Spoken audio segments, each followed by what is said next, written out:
One of the first Cuomo monologues Stu did was, "Is it just me?" He has been saying that he is, Andrew Cuomo is just awful, at Andrew Cuomo's justawful.com. AndrewCuomoisAwful.com. Important to get that address right, Glenn. And you've been saying that not because of his handling of the COVID and killing, all the people in the nursing home or sexually assaulting women. You said it because he's just awful. Yeah. Well, it's interesting because my obsession with how terrible and awful Andrew Cuomo was really didn't stem from the nursing home thing, which came later. I couldn't understand why he was getting credit for this incredible handling of the coronavirus when, objectively, he oversaw the worst coronavirus response in America. Mm-hmm. And at that time, I think the world. Mm-hmm.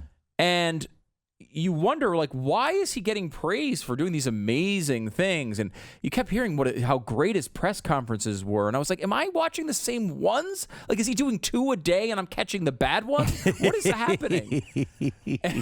and you look at it, and I think fundamentally people look at it as this has advanced and said, okay, Andrew Cuomo is awful because he killed thousands of people in nursing homes. Right. That's a good argument. Yeah. Right? That's a good argument. Andrew Cuomo is awful because he sexually harassed a bunch of people in his office. Good argument. Mm-hmm. I think, though, it gets it reversed. It's not that Andrew Cuomo is awful because of these things.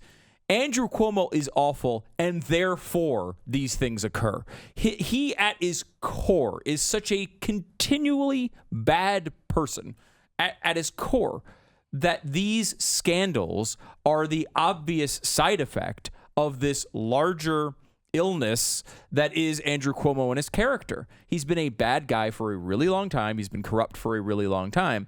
And the fact, I think a lot of this behavior, when you're out there saying you're an ally in the Me Too movement, well, the next day, these complaints, these harassment complaints, he was going and harassing these women days after making big speeches about Me Too. Mm-hmm.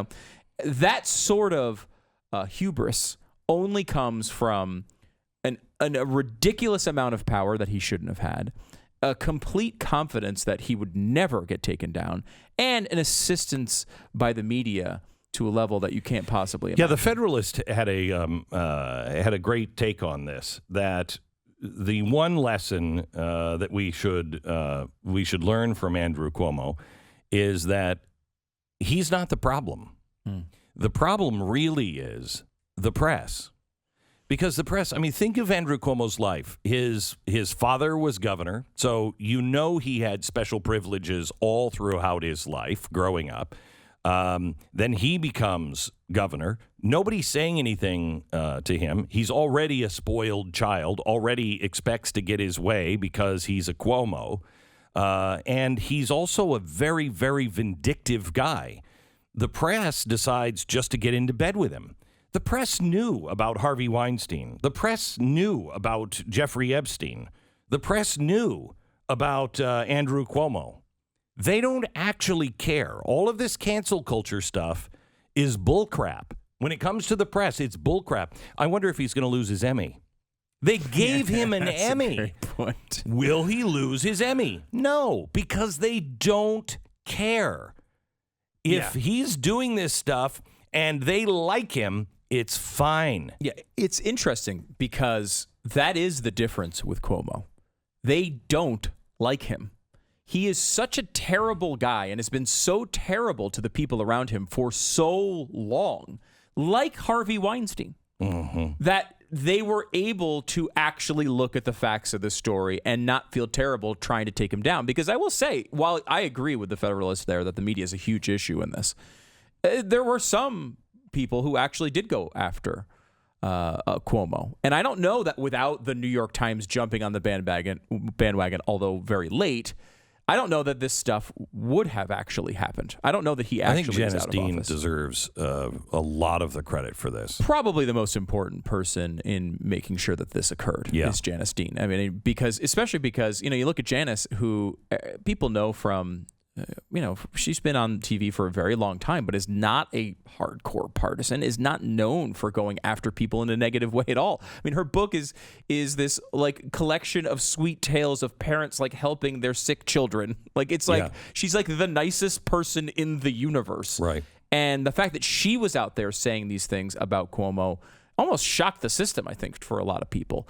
Wait a minute, this guy really is doing these things. This guy really is bad. She had no incentive to become a person out there being she had a lot of outspoken. Incentive to just keep her mouth shut, that person, and she didn't do that, which was vital, I think. So take me through, because yesterday it was about 10:56, the last couple of minutes on air. He decides to come out, and all the word is that he is not going to resign. And he starts his resignation with, look, I didn't do these things. And I said, because we ran out of time, I said, looks like this guy is just going to hold on. 10 minutes into it, he starts saying, so that's why I'm leaving. Yeah, it was really, I think, bizarre. shocking to a lot of people. The first really big issue here was Melissa DeRosa resigning, and that happened on Sunday. DeRosa was like lead henchman, for Cuomo. And, we're going to find out. I mean, I think there was illegal activity done by this administration, and they're going to have to go through all of this and sort it out. So she's, what's her name? Giselle Maxwell? No, yeah. Right? I mean, kind of. Yeah, like that person who was, again, Maxwell is accused of even much more serious crimes. Sure, but she was the enforcer. She was the one who made it all go away, and she was the one greased the skids, berating employees, changing the nursing home report so that it didn't tell the truth. All of these. Targeting Lindsey Boylan, the first accuser, and trying, helping to try to ruin her life after she made this accusation. And she was super, super loyal, like the lead loyalist. And, I don't know if she was is she a really terrible person? Was she completely terrified too by Andrew Cuomo? I don't know. But she did all sorts of things that I think are illegal or borderline illegal.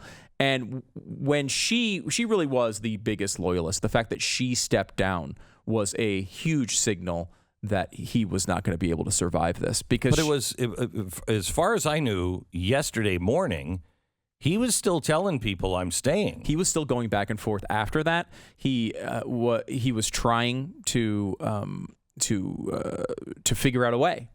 To how can I cut a deal here? And trust me when I say this, Andrew Cuomo didn't leave. He did not resign office. He realized he had no chance in staying.